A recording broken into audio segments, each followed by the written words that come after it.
Hey, it's Mazzy, and this is Women in Punk, Women in New Wave. It's a celebration of International Women's Month, and this is March 2021 when I'm recording this, but this music is timeless as far as I'm concerned. Now, when I put these kind of videos together and the genres, I expand on the genre. Punk can be post-punk, new wave, alternative, synth-pop, industrial, noise.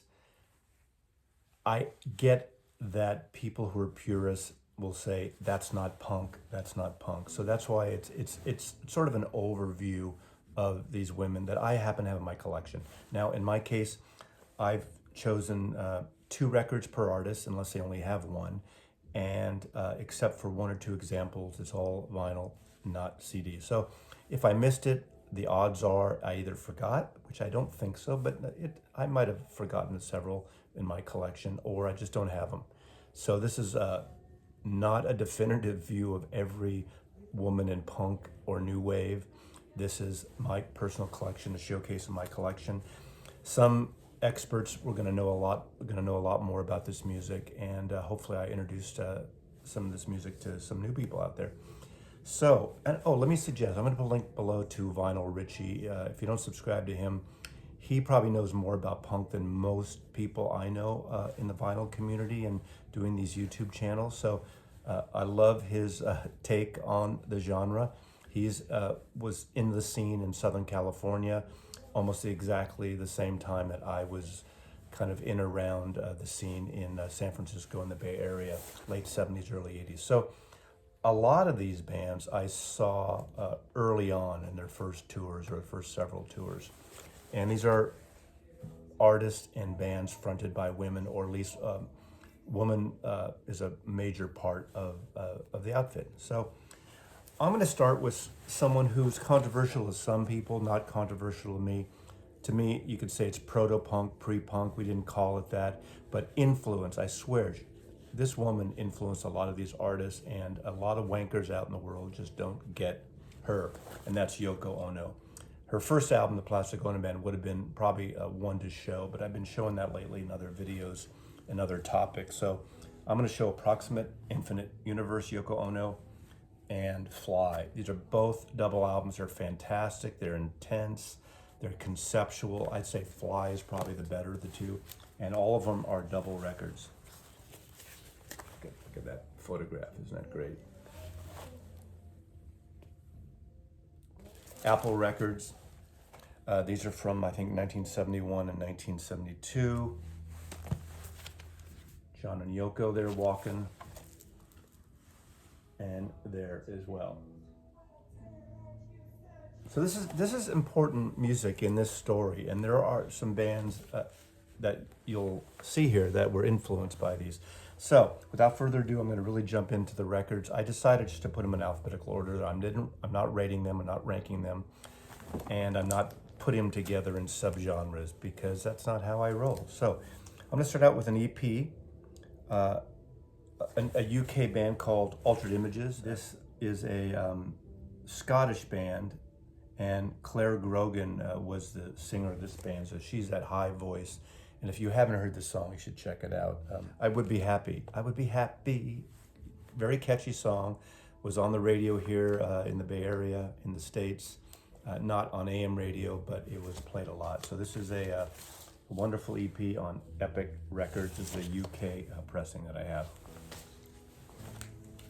Next, I've shown her a lot. Most people would not consider her in the punk new wave section, but she comes out of the avant-garde scene. And a lot of what I like about the punk scene that I got into, I'd go to the clubs like the Mabuhay Gardens, the Death Club in San Francisco, the Rat something or other, a lot of South of Market and Mission and North Beach, hole in the walls that would have shows and then close down, a lot of secret shows. And it was a great time for this. But also there were a lot of these Club Anonymous type places. In fact, one was called Club Anon and would move around. It was a place on Harrison Street in San Francisco that had a lot of shows on Friday or Saturday nights, but then it would move around when it get busted. And they'd have artists and photographers and painters and performance art and, you know, theater and, you know, nudity and punk and new wave shows. And I say that only because Laurie Anderson comes out of the art scene. And when I heard this, I think it was in 1970. Oh, this is 1982, excuse me, 1981. So this is around the post-punk movement time, but more avant-garde performance art. Laurie Anderson with Oh Superman. I fell in love with this record. I bought the single first. That was an independent single, and then Warner Brothers signed her. And I'm showing this album too, because this is a great album. This is her second album. This is produced by the great Bill Laswell, who was part of the East Village scene in New York. Worked up with PIL, Johnny Lydon, and Golden Palominos, and actually Yoko Ono too. Did an album with Yoko Ono around 1987 or 1988 that Tony Williams, the jazz drummer, plays on. And Excellent Birds is on here, which is a collaboration with Peter Gabriel.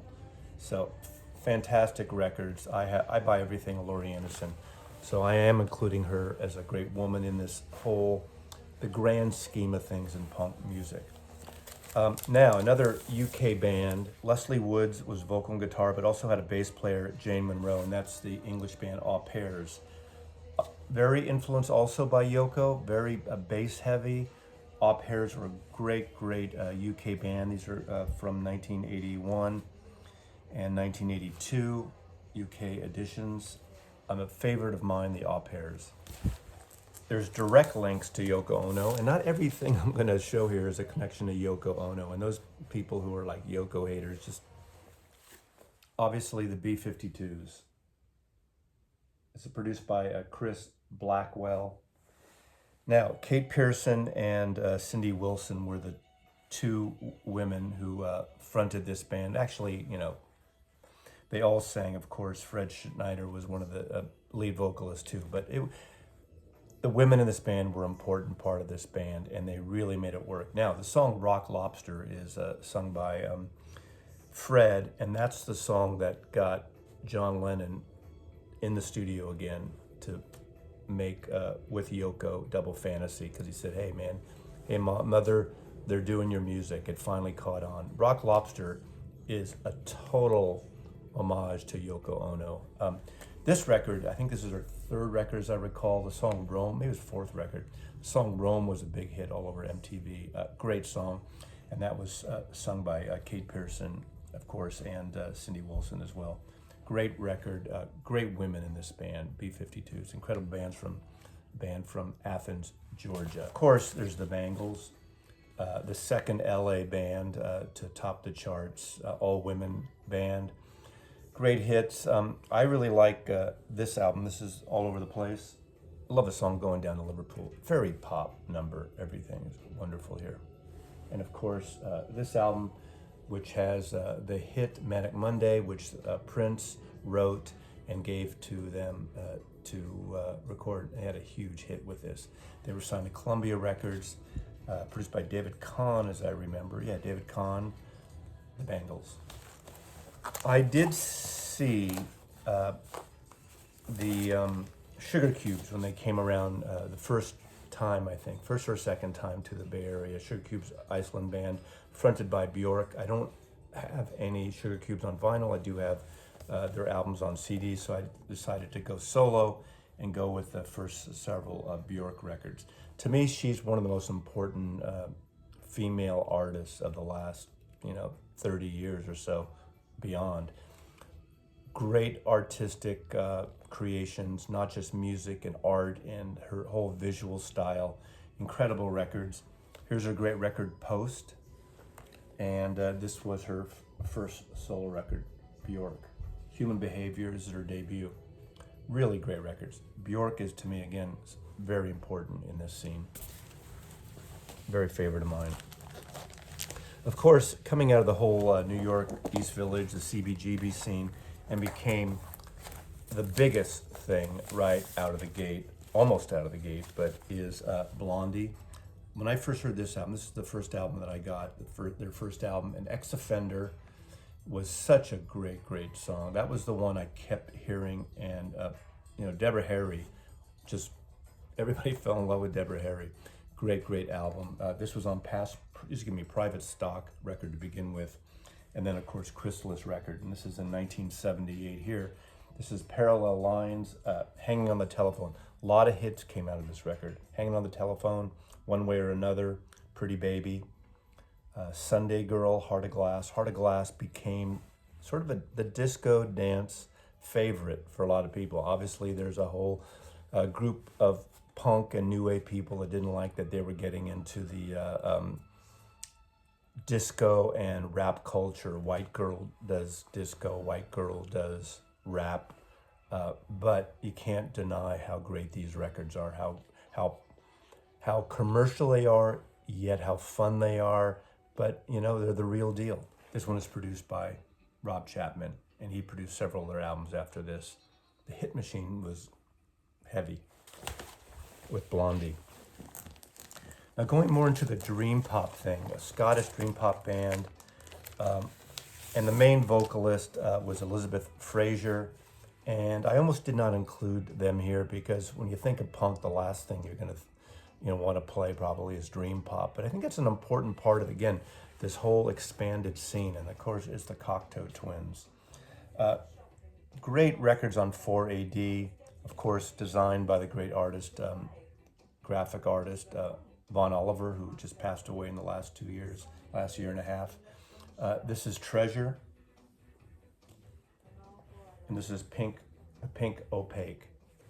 Really great, moody, ethereal music. This was a new thing that really was fairly new. Obviously, later decades, artists like Hope Sandoval and Opal, and well, with Mazzy Star, were very influenced by the Cocteau Twins. But I think they're really an important part of this story here, or at least this collection from their music.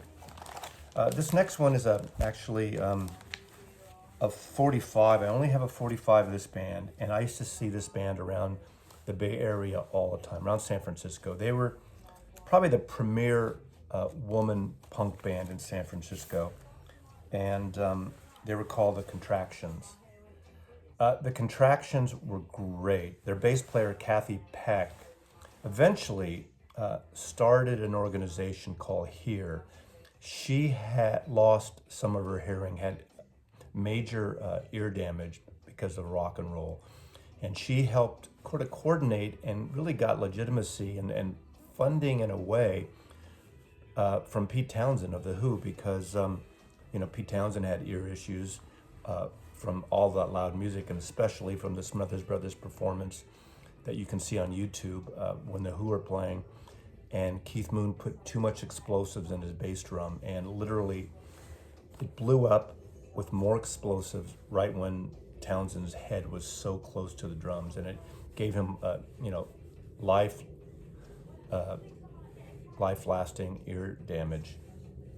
But Kathy Peck, to this day, is a group you can get here, earplugs for concerts, but a great band. They were such a great band live. All I have is this 45, You Touch Me, and Rules and Regulations. And in the band is Debbie Hopkins on drums, Mary Kelly on guitars, and Kathy Peck on bass, the fabulous Contractions. Another record I have that's more of an EP, and it's somewhat of a novelty record from 1981, and it's Josie Cotton, Johnny Are You Queer? Fun song, very, there was also in the whole new wave scene, there was a throwback to retro 1950 and early 60s girl groups, and this is exactly that. It's what you expect, it's what you think it is, and it's just a fun, upbeat dance song. I don't have any more records of the Eurythmics. I can't believe that.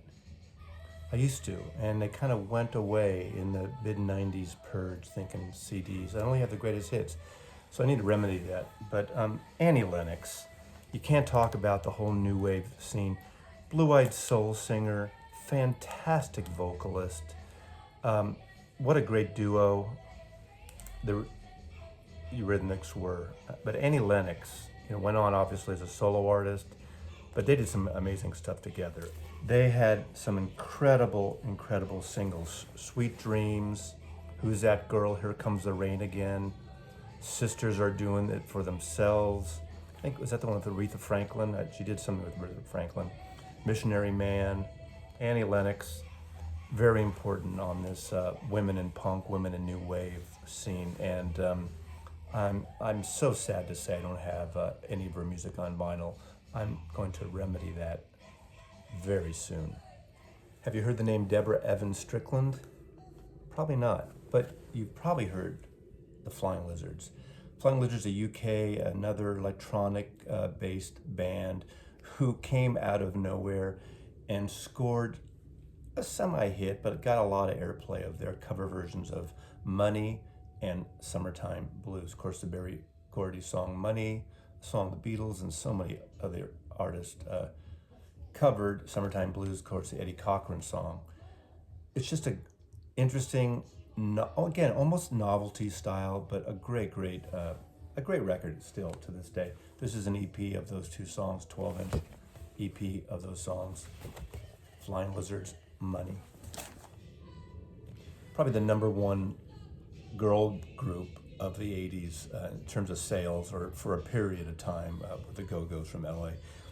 They started out as a pure punk band in the LA scene, and obviously I saw them early on, club scene, and then I saw them at a place called the Cinema, which was a great old movie theater that I used to go to as a kid to see, Sound of Music, a wonderful thing. Had gotten run down for years, became a strip club on Market Street, and then they had a lot of new wave shows in the early 80s, and of course the Go-Go's Our Lips Are Sealed and We Got the Beat was everywhere on the radio. Huge hit record. And the first really girl group to break out, that they were the real deal. They weren't just produced by some guy and hooking up some pretty faces in front of the stage. They became great musicians, they became great songwriters. This is their first album and their second album, which I like too, actually, called Vacation. Very catchy, very poppy. They became, MTV darlings during that period of time on IRS Records. And these are the Fabulous Go-Go's. I will show some Sonic Youth later, but I would be remiss if I didn't show this great solo album by Kim Gordon. Kim Gordon, of course, was the bass player of Sonic Youth, and this just came out in the last couple of years. So I am showing a few new things that I'm into. I will admit I don't have a lot of new punk records, female punk, women in punk and new wave and that genre. I do have some alternative stuff I didn't include here, but I'm looking forward. I would love to see other people jump on and introduce me to some new punk artists, new female punk artists. This is a really great, this is a noisy record, this is an intense record, this is a breakup record. Songs like Sketch Artist, Murdered Out, Don't Play It, Cookie Butter, Hungry Baby, Get Your Life Back. No Home record by Kim Gordon, fabulous Kim Gordon, bass player for Sonic Youth. Synth-pop, huge hit all over the radio. I don't have a lot of synth-pop, but this one, I had a girlfriend, Kathy at the time, had this record. It would play it all the time. So again, it's one of those records from early 80s that I couldn't listen to for decades, but Don't You Want Me Baby, Human League. Synth-pop band, Joanne Cathell and Suzanne Sully were the two vocalists in this band. Don't You Want Me Baby. Another artist that I really got into when it came out was Lena Lovitch, album Stateless. On here, there's a great song, Lucky Number. Lucky Number, a pop, very kind of pop, one might say novelty-like, but it's not really. For a while, I was buying anything on Stiff Records. Stiff Records had Nick Lowe and Elvis Costello and Rachel Sweet, and of course Lena Lovitch, and so many other interesting offbeat artists. Reckless Eric, I think, was on it as well. And their great slogan was, "If it ain't stiff, it ain't worth a fuck." But this is a fabulous record, great sound. She had a great band when she toured, when I saw her. Love this record. Tonight is on here. I believe Tonight, is that a Nick Lowe song? I'm thinking. Yes, Niccolo Stiff Records. This is an original UK copy of Lana Lovich's Stateless. It's also the self-titled record, Lana Lovich, when she got picked up by Columbia Records. Columbia Records picked up a lot of the Stiff catalog. And this says Birdsong on it. She also had a great, great single, New Toy, which I don't know if that was on an album. I can't remember. I don't have it. I have a 12-inch single of that. But what a great artist. I love Lana Lovich. I love her vocal style. Very unusual styling, but very interesting. And, you know, on the new wave side, not less punk, more new wave, but really clever songs, well-written pop songs. Now, talk about punk in its most theatrical and most out there in a way, and that would be Wendy O. Williams and the Plasmatics. These are the two records I have. Look at that. She would use a chainsaw, have parts of cars on stage. She'd wear electrical tape covering up her nipples. She was a stripper. She was a punk singer. Wendy O. Williams in the Plasmatics. I saw them at a club called The Stone with my friend Brooks on Broadway, and it was one of the most outrageous, theatrical, hysterical shows I had ever seen. Just a fun night. The records aren't as crazy as you'd think. They're out there, but they're very, I think they're accessible in the punk realm. So Wendy O. Williams, Plasmatics, New Hope for the Wretched, and Coup d'etat.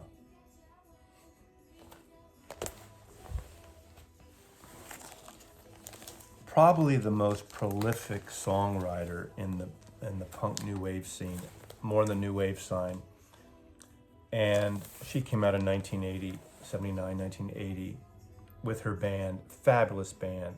Right off, they had records on the charts, and that's The Pretenders. I got this promo from my friend at Warner Brothers. Right there. Stop Your Sobbing, the great cover of a Kinks song. Kid, Brass in Pocket. Brass in Pocket was the first hit on this record. Really wonderful, wonderful band. I saw the Pretenders about 5 times. Saw them in San Francisco several times when they first toured. Saw them in Hamburg, Germany in 1980. Just by noticing they were playing in a club. And of course, this record has some of the most incredible songwriting and pop new wave songs ever. Middle of the Road, huge hit. Back on the Chain Gang, huge hit. My City Was Gone, huge hit. Thin Line Between Love and Hate, and of course, the great song 2,000 Miles, great, great Christmas song. It was issued also as a Christmas single, which I have. It's so wonderful. I can't say enough about Chrissie Hynde, one of my favorite vocalists, great guitar player, just great songwriter. I mean, this is her band. This is definitely her band. Her solo records are good. Love the Pretenders. Coming back to San Francisco, a band that I would see all the time at clubs, at house parties, and that is Romeo Void. Romeo Void, Deborah Isle, was an artist, lead vocalist, poet, wrote some great, great lyrics, great songs. This was produced by David Kahn. David Kahn would come up later. He was producing in San Francisco. Even way, way later, he started produced some Paul McCartney music and put the band together that Paul McCartney has to this day, or at least pre-pandemic. This record, Never Say Never, was a hit that I believe that was produced by Rick Ocasek of the Cars. There was an EP of that, and then, of course, they got picked up by Columbia too, and that's on this record. Benjamin Bossy played saxophones, and it really added something new. And Frank Zinkavage was a bass player who did a lot of the artwork for them, the design on these records. Great record. But look at this. I think this is an etching that Deborah did. So not only did she was the lead singer of this band, she did the cover art for this album. This was on 415 Records, local label in San Francisco that was started by Howie Klein, who would later go on to be the president of Sire Records. They should have been bigger, but Romeo Void, love them. Okay, we're going back to 1976, so pre-punk. This is more of a rock and roll girls band, and everyone knows the Runaways. Cherry Bomb, Cherry Curie, Jackie Fox, Sandy West, Lita Ford, and of course, Joan Jett. The Runaways. There's nothing much I can say. This is an important band because it was one of the first girl groups, women rock and roll groups. So they're important historically, and they launched the career of several amazing women rock and roll artists. But the Runaways, important record, good record. I'm showing this just because I want to show it. The Shags. If I have to tell you about the Shags, please Google the Shags. Look up the Shags. Considered the worst record ever made by some. Frank Zappa quoted saying, "This record is better than Sgt. Pepper." That's a Frank Zappa quote. 3 daughters that their father financed and produced. My Pal Foot Foot. Philosophy of the World. The Shags. Susie and the Banshees, Susie Sue. More on the goth side of new wave and punk, but really great. She had a lot of charisma, a lot of theatrics. Could you say like a female Bowie? It's probably not fair to say a female anything. She's her own person, her own artist. What a great artist. She made great records. This is a fun record. This is a cover record she made. And this has Hall of Mirrors, Trust in Me, This Wheel's on Fire, Strange Fruit, Sea Breezes, which was a Roxy Music song, The Passenger, a great version of The Passenger, Iggy Pop song, great version of Lost Little Girl, the Doors song. And this record is really good. Once Upon a Time. This is the singles. So this is a comp of a lot of her singles that came out in the 80s, late 70s, early 80s. Susie Sue, Susie and the Banshees. An amazing performer and an important artist. Sleater-Kinney. Now, I didn't talk about the Riot Grrrl movement, but Sleater-Kinney is one of the groups that were a big central part of that. In 1994, this album came out. They were from Olympia, Washington. So the Riot Grrrl movement was somewhat parallel to grunge in the Great Northwest in that early 90s period. They were heavily influenced by Susie and the Banshees, the Au Pairs, a lot of those UK female post-punk artists from the early 80s. But this is their debut album, 1994. And this is just one other album from 1997, Dig Me Out, which really recreates a single of an album, actually, of the Kinks, one of the Kinks covers. This is a reissue series that came out through Synth-pop some years ago, 4 or 5 years ago, and it's a beautiful package. But Sleater-Kinney is really an important thing. Later on, I mean, groups like Pussy Riot would be a part of that sub-genre. Again, I hate to keep putting these sub-genres in, but it's all encompassed into the punk movement. A very important post-punk group that came out, and I was so lucky to see them in 1980 or 1981 at a little club called, is it the Rat's Ass? It was on Natoma Street, sort of an alley in San Francisco, south of Market. And the club didn't last very long. I think I saw Black Flag there too. But the Slits from the UK, I mean, pretty ballsy to do this album cover, but all the power to them. They're doing, not some male record producer telling them to sport nothing on the cover of their record. Great punk record, great post-punk record, just an amazing record. This is an important record that should be in any punk collection, men or women. Fantastic record. When I had my first apartment in San Francisco and my roommate was Jazz Shit Brooks, we started going. We moved in together in 1974, 75. And then later on, we started going to we went to a lot of music together, a lot of shows together, but we started going to punk shows in 76, 77.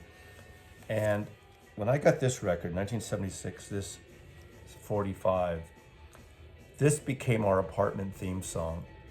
Patti Smith doing Gloria, you know, the Van Morrison song, backed with My Generation.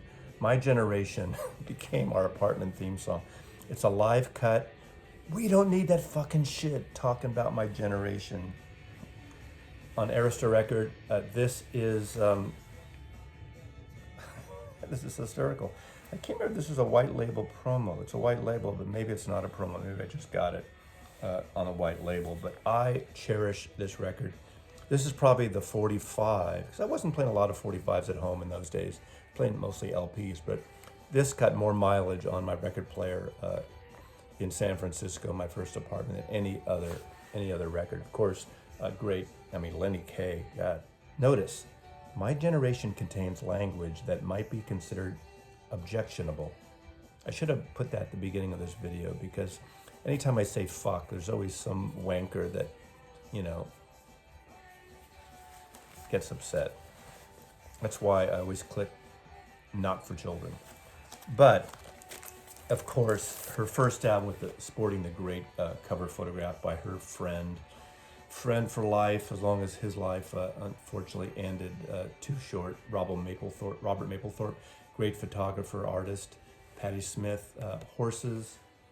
This record, produced by John Cale, is a magnificent, important record in the punk realm, and to me, one of the most important women in music. Women in rock, women in punk, women in any kind of music. A poet, a writer, an artist. I saw her around this first tour. I've probably seen her 6-7 times. Patti Smith was the first show I saw in Seattle when I first moved here in 2014 from San Francisco. Incredible record. And the other record I'll show, just because it was kind of her breakthrough record. Ironically, it was a cover, a song written by Bruce Springsteen. He hadn't covered it. He hadn't recorded it. Is this Easter? What a great record. What a great photograph again. What a great album. Produced by Jimmy Iovine. I have a love-hate with Jimmy Iovine, but he had produced some pretty great rock and roll, post-punk, new wavy records. Obviously this, and Tom Petty's Damn the Torpedoes record, I think. This has, Because the Night was everywhere. It has Ghost Dance, Space Monkey, Easter, very, beat poet-like also. But my favorite woman punk poet is Patti Smith. I can't say enough about her. If you don't have Patti Smith in your collection, you ain't got a collection. And then earlier I showed Kim Gordon, and I'm picking 2 Sonic Youth records, very industrial noise type of music. It took me a long time to get into them, but I did see them open for Neil Young on his Rust tour, where half the audience walked out during their set at the Cow Palace in San Francisco, or outside of San Francisco. Goo, what a great record. Very Lichtenstein type artistic cover. Sonic Youth, love this record. And this is another album that came out in 2004 of theirs that I really love. I got it on CD first, and I found a vinyl copy of this, which is called Sonic Nurse. 2004, beautiful artwork by the painter Richard Prince. Really, this might be my favorite. A lot of people go with Goo and the earlier stuff, and I get that, but I love this record. Maybe it's a little more accessible for some people, but it's still, and that's okay. There's nothing wrong with trying to be somewhat accessible. And going back to Yoko Ono did a collaboration with Kim Gordon and Thurston Moore from Sonic Youth, and they did some collaborations together, which I did not include here because I don't want to mix things up too much, but just give you a little take on, the intertwinings of the close-knit groups of artists. File under Stiff Seas 12, and that's Rachel Sweet. Now, she was like 15, 16-year-old. She was more of a retro act. She did sort of covers of old girl group songs, 50s type of rock and roll, almost like manufactured. Is it like the Debbie Gibsons that came out later and that whole Tiffany's, that whole genre? A little more interesting, a little more like young punk, young power pop, young new wave. Interesting records. Who produced these? Martin Rushett again produced it, who produced a lot of this stuff around 1980 and early 80s. She does Stranger in the House, a great Elvis Costello song. So there are several covers on here, but I would say this is the better of the two, although Protect the Innocent is a great record. Fool Around is a great record. Going from the other end of this spectrum, from this young 15, 16-year-old girl on Stiff Records to Cossie Van Tootie and Throbbing Gristle. Throbbing Gristle, sex artist. Actually, Cossie Van Tootie was a stripper, not sex worker, sex performance artist, I should say, performer. That's a better term. Obviously, this is a wonderful takeoff on the Martin Denny Exotica cover. These are comps, greatest hits. Greatest hits is such a hilarious term, and also 20 jazz funk greats. These are two of my favorite covers in the sort of punk, new wave, industrial noise music. But Cossie Van Tootie is obviously the prominent woman in this band. This record is dedicated to the fabulous Martin Denny lounge music, exotica musical artist from the early 60s. Incredible artist, very interesting in the performance art and the noise, industrial, electronic. I think they're pretty important in the grand scheme of things. Proceed with caution, but a great name. Throbbing Gristle to me is one of the great names of bands from this period that I'm discussing. The great band from Los Angeles that I saw, again, many times in LA and in San Francisco. And to me, one of the great punk bands of Los Angeles. Of course, there are a lot of great, more hardcore bands than this band, but that's X. And Exene Cervenka is the woman in here. Exene on vocals, her harmony vocals, which are really unique and really interesting with John Doe on this record.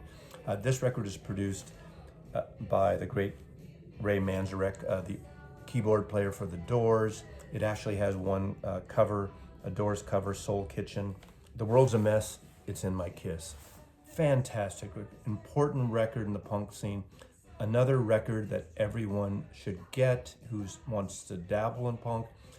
And it's one that it's not as hardcore as you'd expect, so it is more accessible for those of you who don't want the really crazy, whacked out scene. Now there's a lot of other women that I did not include here. There's Exene drying her hair. This is a Wild Gift. This is one of my favorites of theirs. It has White Girl on here, which was a kind of a great song that got a lot of airplay at the time on the punk stations, on the college radio stations. X, Wild Gift. I have all their records, and their new record that came out during the pandemic is actually pretty good. This was the last concert also I saw before the lockdown.